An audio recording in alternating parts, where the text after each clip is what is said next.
এবার মেয়েটা বলে, কে আপনি? এই মরুভূমির মাঝখানে রৌদ্রের মধ্যে দাঁড়িয়ে দাঁড়িয়ে কথা বলেন, কে আপনি? ঘরে আসেন। সৈয়দনা ইব্রাহিম বলে, না, আমার পরিচয় দিব না, ঘরেও আসবো না। মেয়েটা বলে, আপনি যদি ঘরে না আসেন আমি কিন্তু রাগ করব। সুবহানাল্লাহ কোন। জোর করে ঘরে নিলেন, শরবত খাওয়ালেন, খেজুর খাওয়ালেন, রুটি খাওয়ালেন, মাংস খাওয়ালেন। সৈয়দনা ইব্রাহিমও চোখের পানি ছেড়ে দোয়া করলেন। ও মিয়া, এটাও মাইয়া, আগেরটাও। আহা, বেশ কম আসরা নাই। সৈয়দনা ইব্রাহিম মাথায় হাত বুলিয়ে দিয়ে দোয়া করলেন আর বললেন, তোমার স্বামী যখন বন থেকে ফিরে আসবে ফাকরাই আলাইহিস সালাম, তোমার স্বামীর একটা সালাম দিবা, আর বলবা ঘরের দরজার নতুন চৌকাঠ যেন জীবনেও না পাল্টায়। ইব্রাহিম ওনার ছেলে ইসমাইলরে দেখতে গেলেন। অনেক দিন পরে দেখতে গেলেন। ওই দিন বাড়িতে সৈয়দনা ইসমাইল বাড়িতে নাই, বনে গিয়েছে শিকার করার জন্য।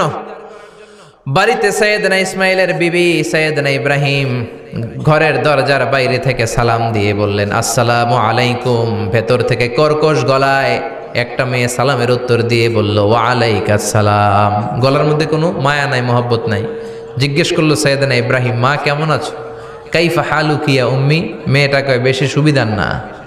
তোমাদের খাওয়া দাওয়া কেমন চলে? ভালো না। তোমার জামাই কই? বনে গেছে। এবার মেয়েটা বলতেছে, আমনে কেডা? সৈয়দনা ইব্রাহিম বলে, আমি কে চিনবা না? ইদা জা যাওজুকা মিনাল গাবা, স্বামী যখন বন থেকে ফিরবে ফাকরাই আলাইহিস সালাম, তোমার স্বামীর একটা সালাম দিবা। ওয়া মুরিহি আন ইয়াগাইরা আতাবাতা বাবিহি, আর বলবা ঘরের দরজার চৌকাঠটা যেন তোমার স্বামী পাল্টে দেয়। এই কথা বলে বুখারীর বর্ণনা। কিসের হাদিস? বুখারীর হাদিস। ইব্রাহিম চলে গেলেন। ইসমাইল আসার পরে বিবি বলতে আরম্ভ করছে, দুপুরবেলা একটা বুড়া আইছিল। বুড়া কে আইছিল? সৈয়দনা ইসমাইল বলে, কোন বুড়া আসছে? কি বলছে? বিবি বলে, আপনারে সালাম বলছে। ওয়া আলাইকুমুস সালাম। আর কি বলেছে? আর বলছে ঘরের দরজার চৌকাঠ যেন আপনি পাল্টে ফেলেন। এই কথা বলার পরে সৈয়দনা ইসমাইল চিৎকার দিয়ে বলে, ও কি করলি তুই? নিজের কপাল পুড়লি, নিজের কপালে নিজে কুড়াল মারলি। ও মিয়া, চোর বোঝে চোরের সিগনাল, পুলিশ বোঝে পুলিশের সিগনাল, নবী বোঝে নবীর সিগনাল, ঠিক কিনা? সৈয়দনা ইব্রাহিম যা বলছে ইসমাইল আলাইহিস সালাম ধরে ফেলছে। ডেকে বললে, এটা বুড়া না, এটা তোর শ্বশুর, এইটা আমার বাবা ইব্রাহিম খলিল। আমার বাবা যা বলেছে, সিগন্যালটা তো গ্রিন সিগন্যাল না, এটা তো রেড সিগন্যাল, এটা তো বিপদ সংকেত। আমার বাবা যা বলেছে এর মানে হলো তোরে যেন আমি তালাক দেই। Get out, get out, I divorced you. তোরে তালাক দিয়ে দিলাম। বাবার খুশির জন্য তালাক দিয়ে দিস। আপনার আব্বাও যদি আপনার বউরে এমনি তালাক দিয়ে ফেলতে বলে, দিবেন নাকি? আবার দিয়া ফেলেন, দিয়েন না, মুসিবত আছে। আপনার বাবাও বাবা, সৈয়দনা ইসমাইলের বাবা, ইব্রাহিমও বাবা, ঠিক কিনা? সৈয়দনা ইব্রাহিম মন গড়া কথা বলতেন না, আকাশ থেকে ওহী আসলে বলতেন। এই জন্য আপনার বাবা যদি বলে বউরে তালাক দিয়েন না, খবরদার। বাবারেও বুঝাইবেন, বউরেও বুঝাইবেন, ঘরে সংলাপ করবেন, সমঝোতা করবেন। আমগো দুই নেত্রী সংলাপ করে না তো কি হয়েছে, আমরা সংলাপ করব, ঠিক কিনা? ঘরে ঘরে আমরা সংলাপ শুরু করব, মিলাই দিবেন, হ্যাঁ, বুঝাই দিবেন, বাবারও বুঝাবেন, বউরেও বুঝাবেন। তালাক দেওয়ার ইসলামী যে সিস্টেম, এটাকেও মেনটেন করলে পৃথিবীতে কোনো তালাকই থাকবে না। ডিভোর্স রেট একেবারে কমে যাবে। এখন ঘরে ঘরে তালাক, ঠিক কিনা? তালাক দেওয়ার সিস্টেম হচ্ছে পঞ্চম স্টেপে যে তালাক, পঞ্চম ধাপে। প্রথম ধাপ হচ্ছে ফাইদুহুন্না, বউর সাথে ঝগড়া হইলে ফাইদুহুন্না, বউরে কক্সবাজার বেড়াইতে নিয়ে যাও, বসুন্ধরায় শপিং করে দিবা, নানিরে লইয়া ঘুরতে যাবেন, যমুনা ফিউচার পার্কে নানিরে বেনারসি শাড়ি কিনা দিবেন, কসমেটিক্সের বক্স কিনা দিবেন। এজন্য বললো ফাইদুহুন্না, বেপরদায় চললে ওয়াজ করবেন, নসিহত করবেন। এই জন্য বউয়ের সাথে যদি ঝগড়া হয় তালাক না, ইসলাম প্রথমে বলছে ফাইদুহুন্না, ওয়াজ করেন, বুঝান, ঘুরতে নিয়ে যান, শাড়ি কিনে দেন। এতেও যদি লাভ না হয়, ওয়াহজুরুহুন্না ফিল মাদাজি, বিছানা আলাদা করেন, বউ থাকবে এক ঘরে, আপনি থাকবেন আরেক ঘরে। হয়তো এই বিচ্ছেদের কারণে ভুল বোঝাবুঝি ভেঙে যাবে, স্ত্রী ফিরে আসবে, ঠিক কিনা? এতেও কাজ হয় না। তারপরে আল্লাহ বললেন ওয়াদ্রিবুহুন্না, এবার একটু শাসন করেন। ঘুরতে নিলেন, কাজ হয় না, শাড়ি কিনা দিলেন, কাজ হয় না, রোম আলাদা করলেন, এরপরও কাজ হয় না, এরপর ওয়াদ্রিবুহুন্না, শাসন করেন। অনেকে এটার অর্থ করে বউরে পিটাও না, পিটানো না। বিশ্বনবী কোনোদিন বউয়ের গায়ে হাত দেয় নাই, ঠিক কিনা? এই ওয়াদ্রিবুহুন্নার শাব্দিক অর্থ হলো পিটাও, কিন্তু পারিভাষিক অর্থ হলো স্ত্রীকে একটু শাসন করো। মুফাসসিররা এই আয়াতের তাফসীর করতে যে হয়রান হয়ে গেছে। অনেকে বলছে ছোট্ট কাঠি দিয়ে পিটাও, আর বলে এই কথা শোনো না কেন, দুইটা বাচ্চা হয়ে গেছে, তিনটা সন্তান হয়েছে, এখন সংসার ভাঙতে চাও কেন? অনেক মুফাসসির বলে মেসওয়াক দিয়ে বাড়ি মারো আস্তে আস্তে। অনেক মুফাসসির কয় কোল বালিশ দিয়ে পিটাও যাতে হাত পা না ভাঙে। ঠিক কি না? ওয়াদরিবুহুন্না, শাসন করো, শাসনও যখন কাজ হয় না। তারপরে আল্লাহ বললেন ফাবাআসু হাকামাম মিন আহলিহি হাকামাম মিন আহলিহা, উভয় পক্ষের মুরব্বীরা বসবে, মিলায় দেওয়ার চেষ্টা করবে। এত কাজ হয় না, 4টা স্টেপ শেষ, 5ম স্টেপে তালাক। তাও রাগের ছোটে আমরা বলে দিই 3 তালাক 22 তালাক, এভাবে না। তালাক 2 ধরনের, তালাক সুন্নি, তালাক আল বেদঈ। একটা সুন্নতি তালাক আর একটা বেদাতি তালাক। বেদাতি তালাক দেয়া যাবে না, সুন্নতি তালাক দিবেন। মানে প্রতি মাসে একটা, আপনার বউয়ের যখন মাসিক হয় না, যখন পিরিয়ড হয় না, আপনার বউ যখন সুস্থ আছে, ক্লিন আছে, তখন 1 তালাক। 1 মাসের মধ্যে ফিরে আনার সুযোগ আছে না নাই? 1 মাস পরে দিবেন 2য় তালাক, 2য় মাসেও ফিরে আনার সুযোগ আছে না নাই?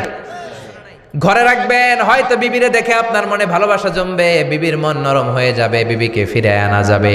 3য় মাসে 3 তালাক যখন দিবেন, আর ফিরে আনার সুযোগ নাই। এটাকে বলে আত-তালাক আল বাঈন আল বাইনুনা। এরপরে আর ফিরে আনার সুযোগ নাই। এই প্রসিডিউরগুলো যদি মেনটেন করেন, তালাক হবে? তালাক হওয়ার সুযোগ আছে? এজন্য এগুলো মেনটেন করে তালাক দিবেন, ডিভোর্স রেট কমে যাবে। ওমরে ফারুকের জামানায় এক লোক তার স্ত্রীকে 100 তালাক দিছে। কয় তালাক?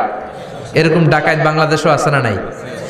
100 তালাক দিছে। এখন ওয়াইফ যে ওমরে ফারুককে বিচার দিছে, ওমরে ফারুক বলল তোমার হাজবেন্ডকে ডেকে আনো। ডেকে আনা হলো, কিরে কয় তালাক দিছস?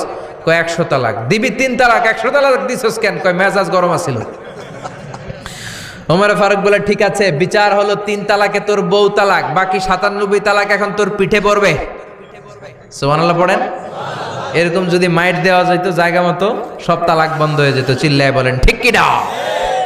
এজন্য আপনার বাবা যদি বলে ও বাবা তোর বউরে তালাক দে, তালাক দিবেন না, বুঝাবেন। বাবারেও বুঝান, বউরেও বুঝান, বরকত দিবে কে? সাইয়েদনা ইব্রাহিম বললেন ঘরের দরজার চৌকাঠ পাল্টে ফেলো। মনে আছে ঘটনা? না ভুলে গেছেন বোধহয়? তালাক দিয়ে দিলেন বিবিকে। নতুন সংসার শুরু হলো, আরেকটা বংশীয় নেককার মেয়েকে বিয়ে করলেন। 3 বছর পর সাইয়েদনা ইব্রাহিম আবার বেড়াতে আসলেন। আজকেও সাইয়েদনা ইসমাইল বাসায় নাই। সাইয়েদনা ইব্রাহিম সালাম দিলেন, আসসালামু আলাইক। এবার জাদুমাখা কণ্ঠে, কুকিল কণ্ঠে, মোলায়েম কণ্ঠের একটা মেয়ে ঘরের ভেতর থেকে বলে ওয়ালাইকুমুস সালাম। ওয়ালাইকুমুস সালাম। সাইয়েদনা ইব্রাহিম বললেন কাইফা হালুকি ইয়া উম্মি, মা কেমন আছো বলো বলো। মেয়েটা বলে আলহামদুলিল্লাহি আলা কুল্লি হাল, সব অবস্থায় আলহামদুলিল্লাহ। সুবহানাল্লাহ পড়েন। সংসার কেমন চলে? কয় খুব ভালো। খাওয়া দাওয়ার অবস্থা কি? কয় আরো ভালো। এবার মেয়েটা বলে কে আপনি? এই মরুভূমির মাঝখানে রৌদ্রের মধ্যে দাঁড়িয়ে দাঁড়িয়ে কথা বলেন, কেউ তো কোনোদিন আমাদের খোঁজ নিতে আসে না, কে আপনি? ঘরে আসেন। সাইয়েদনা ইব্রাহিম বলে না, আমার পরিচয় দিব না, ঘরেও আসবো না। মেয়েটা বলে আপনি যদি ঘরে না আসেন আমি কিন্তু রাগ করব। সুবহানাল্লাহ কোন। জোর করে ঘরে নিলেন, শরবত খাওয়ালেন, খেজুর খাওয়ালেন, রুটি খাওয়ালেন, মাংস খাওয়ালেন। সাইয়েদনা ইব্রাহিমও চোখের পানি ছেড়ে দোয়া করলেন, ও মিয়া এটাও মাইয়া আগেরটাও। আহা, বেশ কম আছে না নাই? সাইয়েদনা ইব্রাহিম মাথায় হাত বুলিয়ে দিয়ে দোয়া করলেন আর বললেন ইযা জাআ যাওজুক মিনাল গাবা, তোমার স্বামী যখন বন থেকে ফিরে আসবে, ফাকরাই আলাইহিস সালাম, তোমার স্বামীর একটা সালাম দিবা। ওয়া মুরিহি আন ইউসবিতা আতাবাতা বাবিহি, আর বলবা ঘরের দরজার নতুন চৌকাঠ যেন জীবনেও না পাল্টায়। চলে গেলেন। ইসমাইল আসলেন। বেবি বলল নুরানি চেহারার এক আল্লাহর ওলির মতো মুরব্বী লোক আসছিল। মুরব্বী আসছে শুনে ইসমাইল তো ভয় পেয়ে গেলেন। কিরে, আগে তো একটা ঘটনা ঘটছে, ঠিক কিনা? কেমন আচরণ করেছিস বল। বিবি বলে আপনি ভয় পাবেন না, আমি খুব ভালো আচরণ করেছি, আপ্যায়ন করেছি। তিনিও খুশি হয়ে আমার মাথায় হাত বুলিয়ে দোয়া করে দিয়েছেন আর বলেছেন ঘরের দরজার নতুন চৌকাঠ যেন জীবনেও আপনি না পাল্টান। সুবহানাল্লাহ। সাইয়েদনা ইসমাইল বিবিকে জড়িয়ে ধরলেন।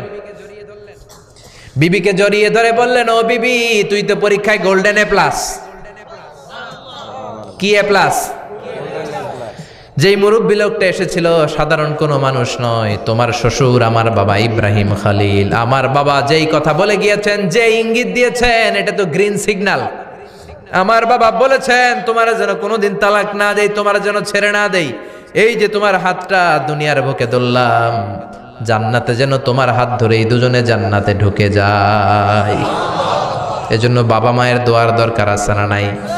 মায়ের দোয়ার চেয়ে বড় দোয়া আছে নাকি? জোরে বলেন।